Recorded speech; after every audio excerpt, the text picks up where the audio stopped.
Thanks for being here for a fireside chat with no fireplace. I'm just in the office. I'm jealous of all the little cougars though. The cougars are given to students on days when they need them. So, and that's what cougars look like before they grow up to be moose. Tiny ones. Welcome, welcome. So welcome to everyone who is here with us over the Zoom waves. So nice to have you here. We are going to talk tonight about reopening plans as we know them. And I just want to return to a Yiddish quote that I mentioned last summer at the same time. And that saying is, man plans, God laughs. So such a reminder that everything we say tonight could all change, right? Because one thing we've learned in the pandemic is things can change.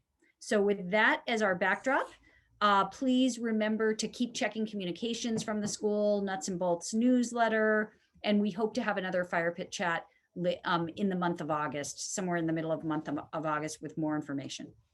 So the really good news about thinking about this next school year is that first and foremost, our intention is to run every program, event, activity that we are going to want to carry from the 2019-20 school year into this coming year.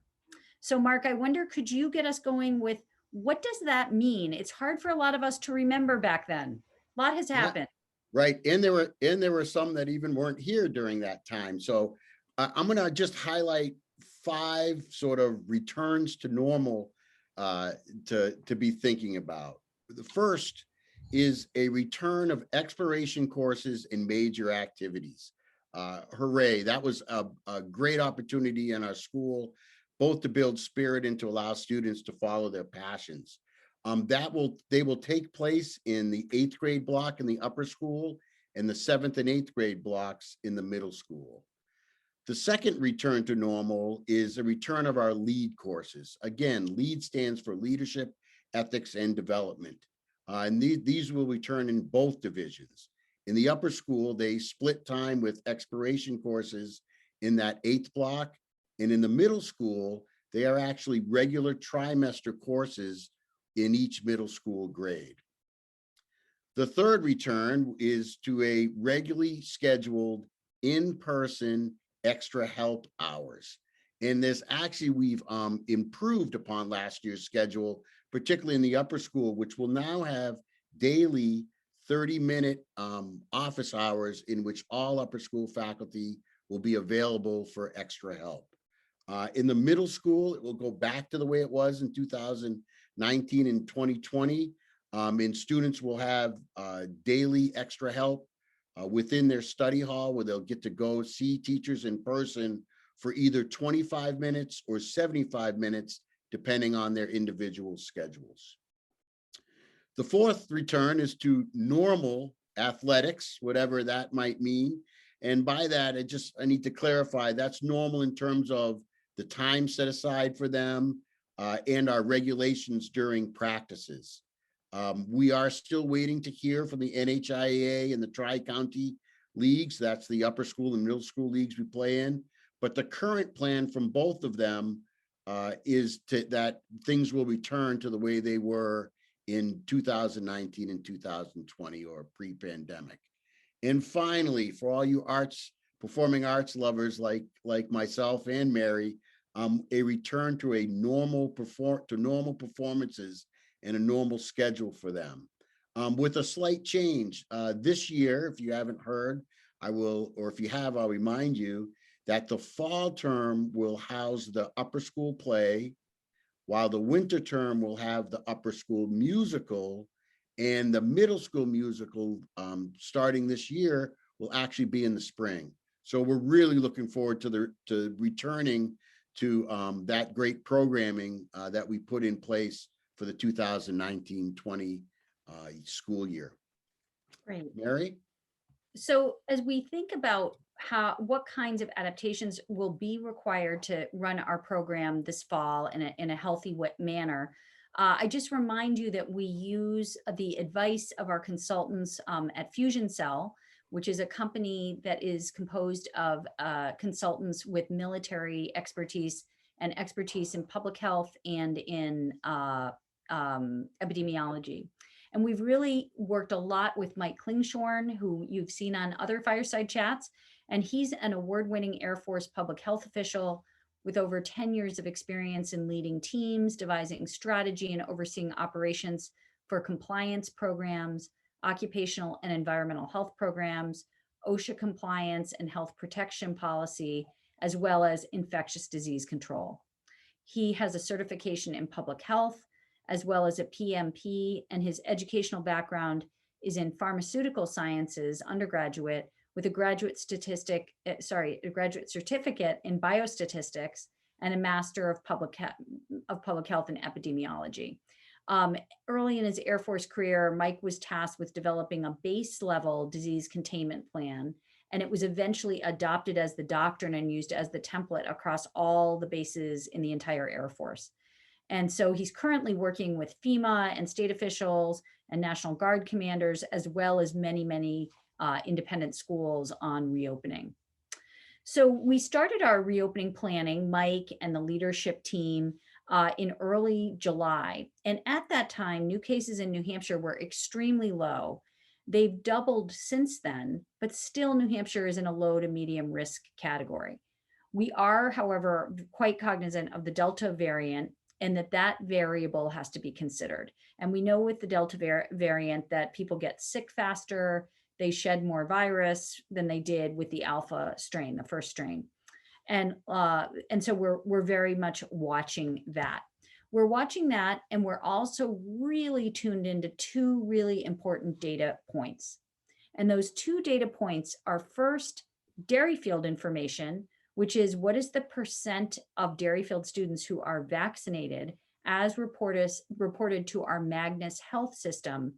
And now just a reminder that Magnus Health Forms are due into that system by July 31st. If you need any help with that, please contact Dana Laviano, my colleague in the head's office. Her email is dlaviano, and it's right here on the screen, at derryfield.org, and she can help you with all your Magnus questions. So we'll be looking for what is that percentage of Derryfield students vaccinated. And then the second important piece of information is what is the New Hampshire number of new cases per day? That's based on a 7-day average, but what's the basically how is the virus doing in our local environment? We had a survey in June where we contacted every family and got an answer from almost every family at Derryfield, asking about their intention to vaccinate, not their reasons for or against, because we really care deeply about health privacy, but what is your intention? And 85% of parents at that time said they planned to vaccinate their students by August 1st. Some were undecided, but 85% were positive. Our initial planning then has been based on expecting to have a high percentage of verified vaccinated students. Our faculty and staff percentage as of May was already at 93%. So again, we need those Magnus Forms turned in with the vaccination information in them to really plan further. But the big question and the big question that we're trying to plan for is how many protective layers do we need this year? And last year, if you think about it, our protocols were really aiming for zero risk, no spread at school. And that was because there was no vaccine for students or faculty at that time. This year, however, the majority of our students will be eligible for vaccines. So now we really are looking at what's the educational value of fewer health guidelines, fewer layers, and really considering each one and what is each layer's impact potentially that is negative on teaching and learning and on social connection and maybe even on physical comfort.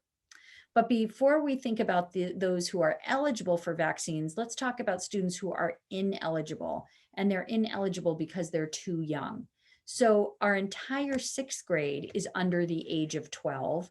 And so the 6th grade and their teachers will be required to mask when they're indoors until they all have had an ample opportunity, or the majority of them, to vaccinate. And we're hoping that the younger children's vaccine will come out of trials where it is now and be available by December for the 6th graders. But until then, we'll be masking indoors. We're waiting for information about the 7th graders to determine their status, because some 7th graders are 12 and a few are not. Both classes will be distanced from other grades in many indoor situations. So let's now review the health layers that we plan on keeping from last year for all students grades 6-12 as we start this new academic year.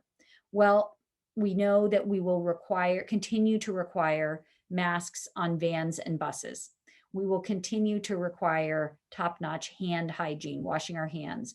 We'll continue to have in place daily disinfecting of our indoor spaces by our buildings and ground staff. We will continue the high quality HVAC system and filtering and the MERV filters that we have in classrooms and various places around the school. We will continue not to have open buffets. Food can be grab and go or plated by a person and served. And we will continue to communicate exposures as they appear at school as needed.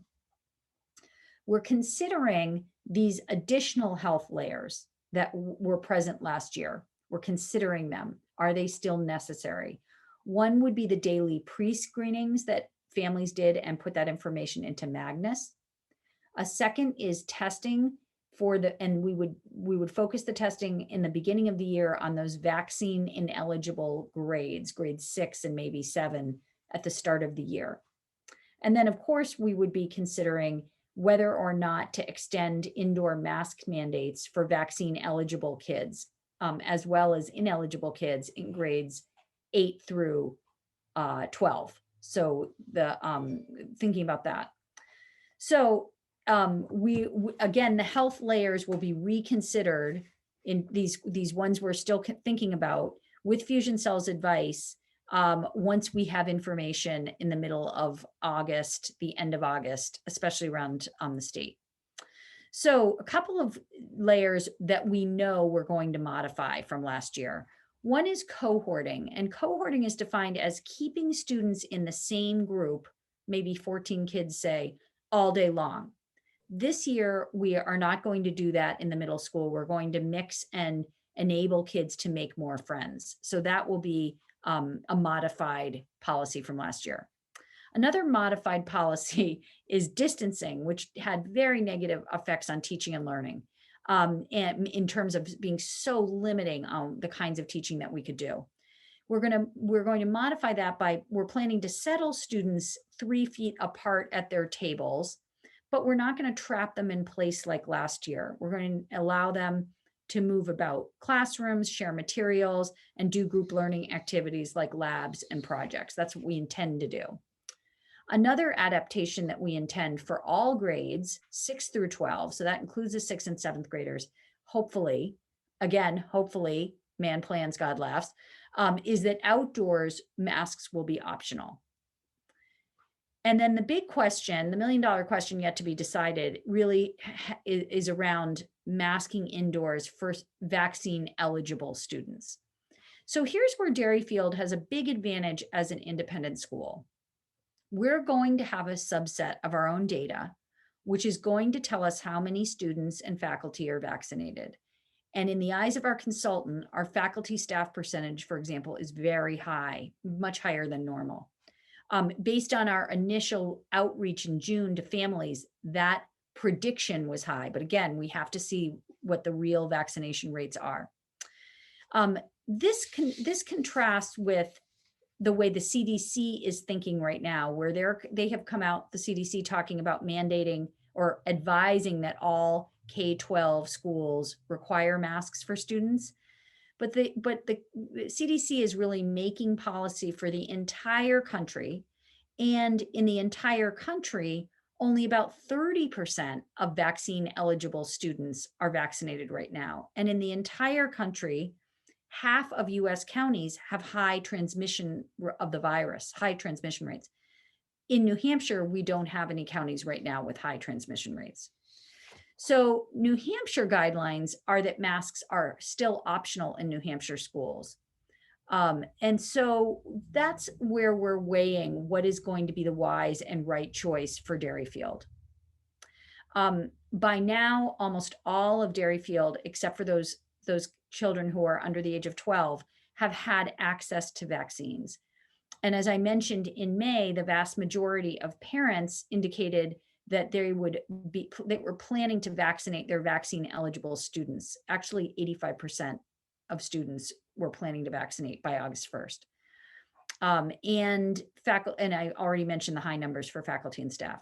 Vaccines are proving to be about 80% effective at preventing symptomatic infections against the Delta variant, and 95% effective across all age ranges at preventing adverse severe health outcomes from the Delta variant. So they're very effective.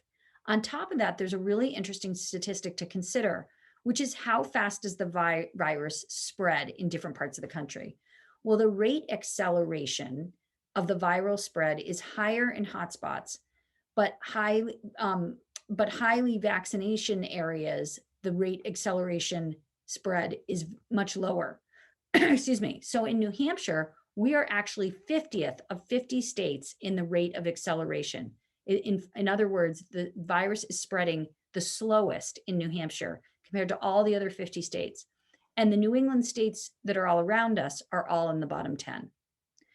So we also consider, and this is what our consultant was considering as he was talking to us about this possible decision, is that Derryfield is not compromising on HVAC upgrades that were put in place already, on us staying home when we're sick, on masks on buses, on respiratory etiquette and hand washing, on disinfection and contact tracing.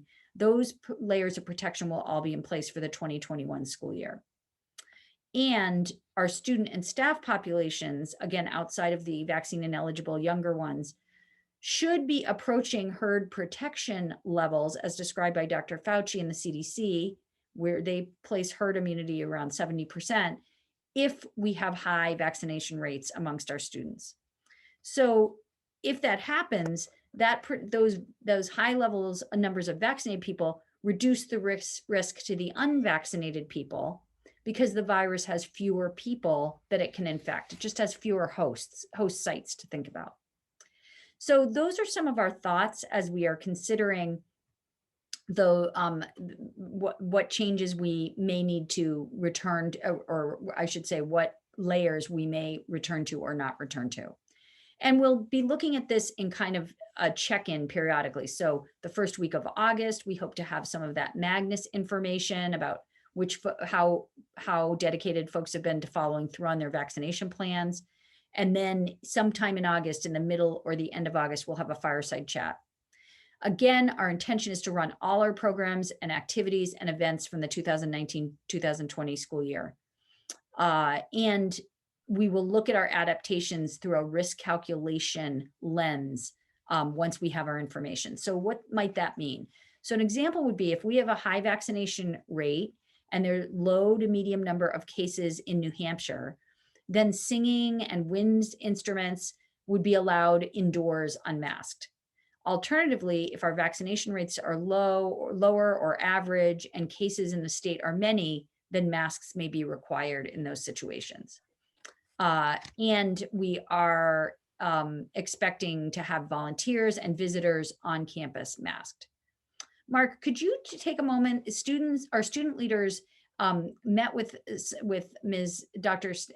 Stimson, I think it was last week, and they had a number of questions. And one of their top levels of interest was around the schedule and the calendar. If you could explain that to us. Sure, love to. And just as a reminder, I don't think we said at the beginning, if you do have questions about any of this material, of course, we always make these presentations available on the website. But if you have any immediate questions, feel free to throw it in the chat and we'll monitor and hopefully get a chance to get to that at the end of the year. I mean, at the end of the year, at the end of the presentation. Yeah, actually, Mark, if you wouldn't mind emailing those to communications at Derryfield. I have the wonderful Annie Branch here who's that'll enable me to see them while we're still presenting. So great. Thanks. So communications at derryfield.org. Awesome. All right, so the calendar that you can see up on the screen, and I recognize that if you're looking at this presentation on your phone, like probably most of you students are, you're not going to be able to read that. I know I certainly would not be able to, but this calendar is available and has been available for a while on our website. So feel free to go there and download it. And I do think Annie may make it available through the chat function as I'm speaking. But I want to go over a couple highlights in terms of the calendar for this year. And that is that our normal preseason for our fall athletic teams will begin mid-August, as it typically does. This year, the date is August 16th. That our orientation week will begin on Monday, August 30th, and go through Thursday, September 2nd. And there's individual information on which day. You should have already received those actually from your head class advisors on which day and other details your individual orientation is. The first day of classes, which will be a 0 day, meaning that all your classes will be on Friday, September 3rd. And as always, you will find that your individual schedule is available in your MSA module online. For those that count numbers, the fall trimester, there are 49 classes, the winter 48, and spring 56. That's right in line with where we've been for the last numbers of years. We've added back the public school aligned break. Now, public schools typically call this the February break. You'll notice this year, it actually begins on February 28th and ends March 4th. So it's a 1-day February break and the rest at the beginning of March. And then we will return to our 2-week spring break, which allows both for preseasons and for our great trips, which I am happy to mention. Perhaps I should have put in there as what we're returning to, but we will be returning to our trips this year as well, with the one modification that the current plan is that they'll all be domestic trips. No international trips are planned at this point during the year. Although look through that information because we are considering a trip possibly at the end of the year, again, dependent on where we are with the pandemic. There will be, borrowing from last year, the success of the student-parent advisor meetings at the end of each term. Those are built into the calendar. The last day of graduation, for those of you that really count ahead, for classes last day of classes is June 3rd, and the last day in graduation for the upper school class of 2022 is June 4th. So mark your calendars. Getting to the individual schedules. Here is the upper school schedule. I'll give you a chance to kind of take all this in, but you'll see that we have odd and even days, same way we did last year. They will also be fixed this year, meaning that these classes won't rotate. So your block 3 class, for example, will meet every odd day from 9:55 to 11:10. That's true of the middle and the upper school schedule, which we are very excited that we've able to kind of put in lockstep.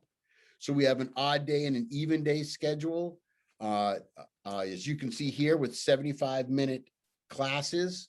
And then Wednesday, of course, we will be returning to our delayed openings. So this is that special delayed opening schedule that those of you who were around in 2019, 2020 might remember.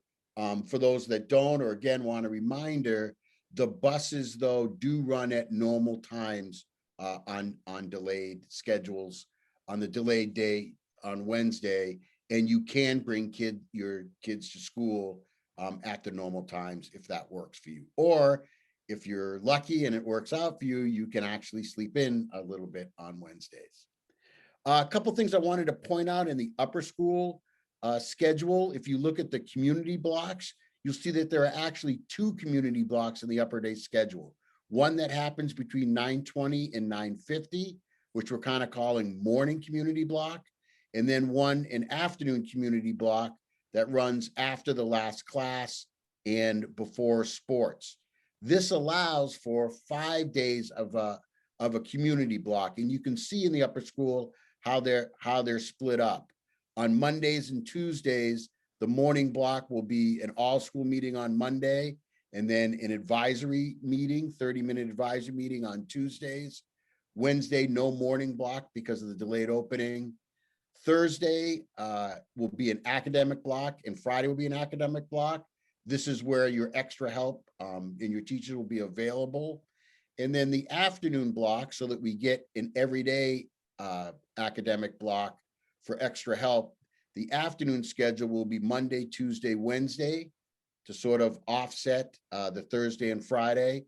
And then Thursday afternoons is where there'll be in activities and clubs, and Fridays in the upper school will be advisory activities and class meetings. So that's the schedule for the upper school. Obviously point out that the athletic schedule goes back to a 3:15 to 5:30. That's a big time frame.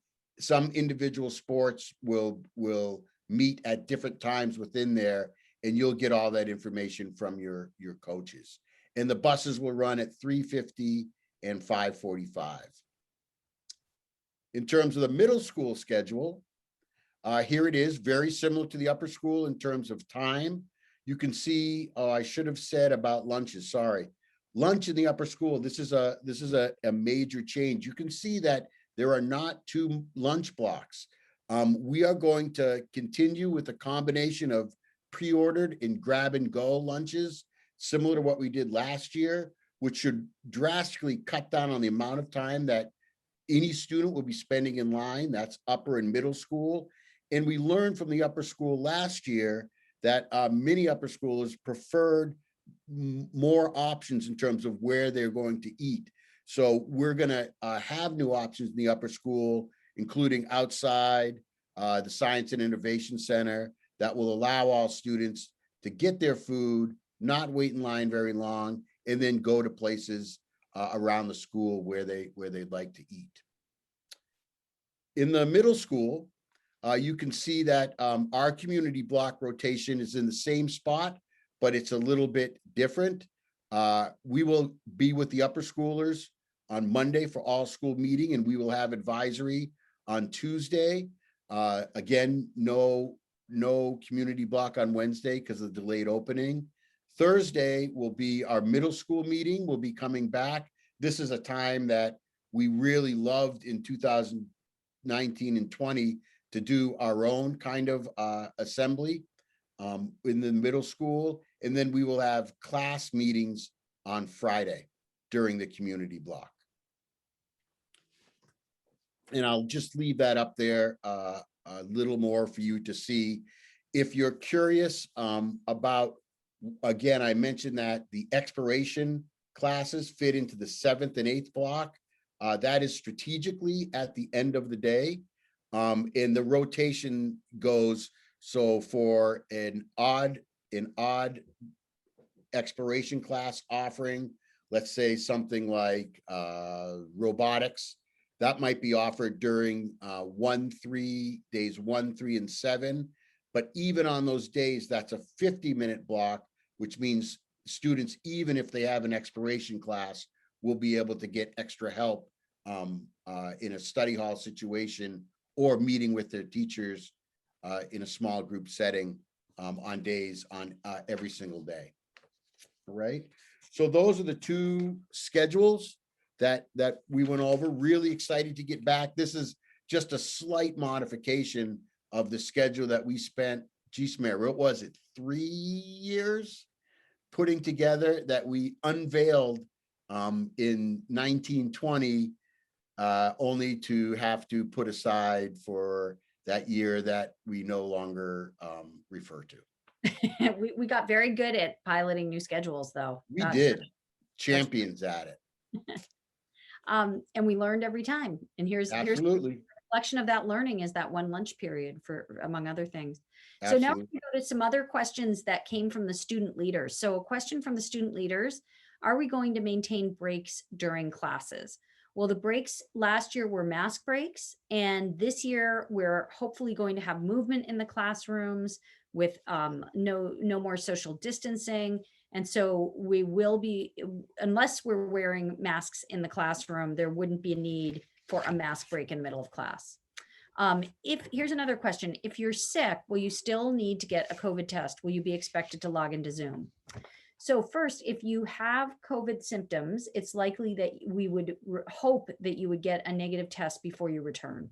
For example, if you have allergy symptoms, but the allergy medication doesn't seem to work, please get tested, and please let Ms. Shaughnessy, our nurse, know. If you've lost your sense of smell or taste or have unexplained fatigue, same situation. Please get tested and let Ms. Shaughnessy know. So, but if you're absent because you're sick for whatever reason that may not be COVID, do you go remote? The answer is no. If you're sick, stay home, rest, fully recover. When your brain is trying to keep up with class, it's very hard for your body to fight illness. We want you to fully recover, then come back to school. If you're in a quarantine situation and you're asymptomatic, we'll have you work with the division heads, Mr. Blaisdell or Dr. Silverstein, and Ms. Shaughnessy, the nurse, to talk about options. Another question: how will visitors be treated on campus? We're going to ask visitors to wear masks. We expect to have visitors from the over 100 colleges who come to Derryfield from admission offices to speak to our juniors and seniors back again, for example, and they will be wearing masks. How will retreats be handled? Well, student retreats will be normal and mostly out of doors. Parent retreats will also be in person and on campus. Another question: how will our quarantine guidelines and procedure operate for close contacts with a positive case? We're going to be following what the most current state guidelines are at that time. Right now, they are that someone who is a close contact with someone who is COVID positive is quarantined for 10 days or 7 days with a negative COVID test. Vaccinated people, according to the state guidelines and CDC guidelines, are exempt from quarantine. Mark, would you talk to us a little bit more about Magnus Forms, please? Yes, there's been a lot of talk about that. We're really excited that people are jumping on those Magnus Forms, which are again due, as you can see here, July 31st. So the process is that you as parents, or the parents that are out there, complete and submit all their forms to Magnus. Then a nurse approves those forms. You may have been receiving automated reminder emails until that approval is official. If you've submitted all your materials, just feel free to ignore those reminders. Again, they're automated. Starting on August 1st, we will have actually Ms. Shaughnessy and a couple other school nurses that we use periodically throughout the year will start reviewing all those forms and marking them complete starting August 1st. And they will contact you if any of your forms are incomplete or if you've sent in any questions for them to answer. Hope that clears up Magnus. But in sum, while there are some decisions that need to be made, we are in a much better place than we were last year at this time, both in terms of our own readiness and in terms of the guidelines that will be in place, largely because of our vaccination status and what's going on in the state. We can't stress enough how important it is to get the vaccination information into that Magnus system by the July 31st deadline. For example, if Mary mentioned the 85% that said that they intended to get vaccinated, if that number were to come back at 30%, then we're going to have to consider much of what we've discussed here again and be in a different situation. Overall, though, we are so thrilled to return to all the program and schedule innovations that we instituted the year before the pandemic hit and kind of made us rethink school altogether. So we are super excited to get back to all the great innovation and planning that we had done for that 2019-2020 inaugural season that was just based on all the feedback we gathered from our students, teachers, and parents was just really, really positive. So I mentioned that to send in any questions you might have to communications@Derryfield. And I think Mary's got them in her office if there's any to answer. Sure. So a question that's come in is, what do I do if my child's vaccination isn't complete? If they've had one shot, but not the second shot yet, and Magnus is looking for a complete answer. And so I think if you're in that situation, please communicate with our nurse, Lainey Shaughnessy. Send her an email and explain that that's where you are, or explain your child's going to turn 12 on August 1st, or your child has been at summer camp, but you really, really promise you're going to be vaccinated. We'd love to get that indication if you're halfway in. Another question is, have sixth graders been assigned advisors? And no, they haven't. And I've talked to the sixth grade team who kind of have this long tradition, since we don't really know any of those students outside of kind of two-dimensionally. They will once again meet all the students at orientation, and then right after that they will sit down and put together the advisory groups. So another question related to that is that they aren't sure about retreats. They haven't gotten a retreat letter. And what the answer to that is that the retreat letter from the head class advisor is in nuts and bolts. So you can look for your grade information about retreats in nuts and bolts. And also you can look on the parent resource board, which is, Annie, under forms and information on, is that on MSA? On MSA. But if you're a brand new parent and you're not sure what MSA is, look for nuts and bolts, or you can email Dana Laviano, dlaviano@derryfield.org. Her email's right here on the slide, or Mr. Blaisdell, Mark M. Blaisdell @derryfield.org, and we'd be happy to help you with that. Here's another question. Will seventh graders have lockers? Oh yeah, the plan is to go back to lockers. Actually, sixth graders and eighth graders will have them too. I think I'd start a riot if we just gave them to seventh grade. That wouldn't be very kind. I would not. No, in there, we're gonna have to do some things differently at the beginning of the year. We're gonna have to kind of isolate at least the sixth grade in terms of where their lockers are, again, because they are not vaccine eligible at this point. That's right. Any other questions? I guess that's it for now, but remember, anytime you have a question, just, send your question to the division head, Mark Blaisdell, or Jed Silverstein. We'd be happy to help you with questions. Mark, is there anything else people should know, do you think? Not that I can think of. Let's see, I would just continue to pay attention to nuts and bolts, because that is our main way of communicating. Again, if you have questions, send them along by email.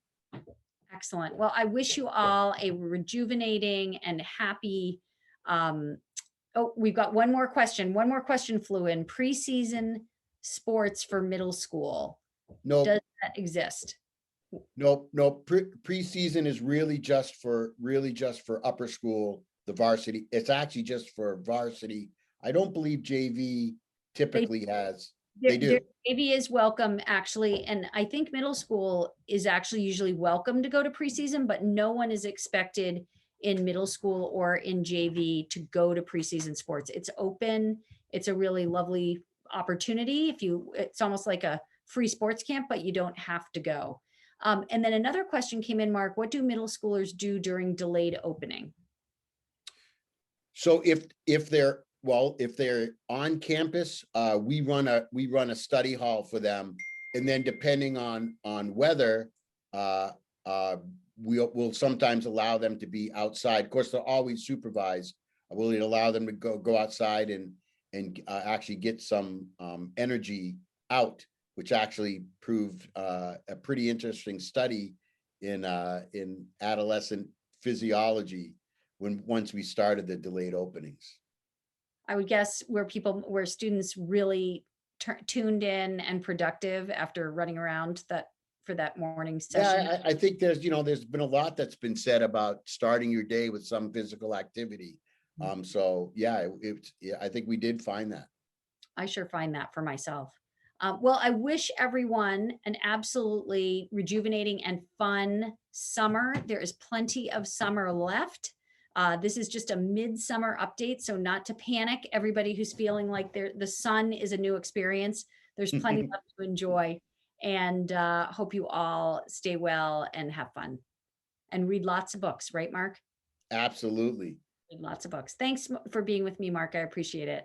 You bet. It's a pleasure. Good night, everybody. Good night, everyone.